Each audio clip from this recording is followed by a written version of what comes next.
Keluarga Ferry Irawan buka suara soal KDRT pada Vena Melinda.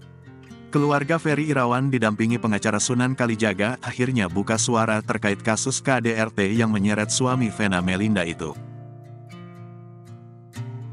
Sunan Kalijaga mengatakan pemberitaan terkait kasus hukum yang menimpa Ferry Irawan sangat merugikan pihak keluarga. Dalam konferensi pers itu, Maya, adik bungsu Ferry Irawan mengatakan tidak tahu menahu soal dugaan KDRT yang dilakukan sang kakak.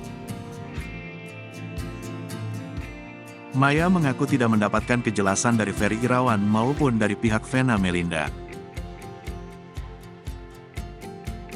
Maya mengaku pihak keluarga sudah mencoba menghubungi Vena Melinda terkait kabar KDRT yang dilakukan Ferry Irawan namun tidak mendapat respon.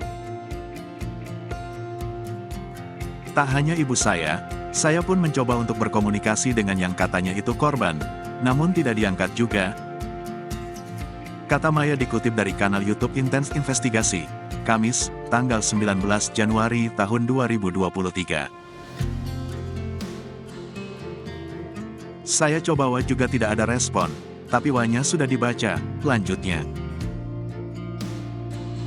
Ia merasa cukup bingung saat mendengar permasalahan dalam rumah tangga sang kakak dengan Vena Melinda.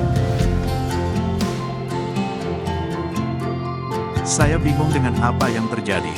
Saya pikir kalau namanya keributan itu pasti ada dalam rumah tangga.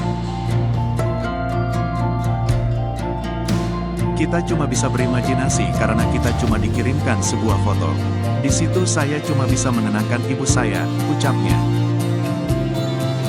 Tak puas hanya mendapatkan kiriman foto, Maya mencoba untuk menghubungi ibunda Vena Melinda, Nimade Ayu Rahmawati, namun hasilnya nihil.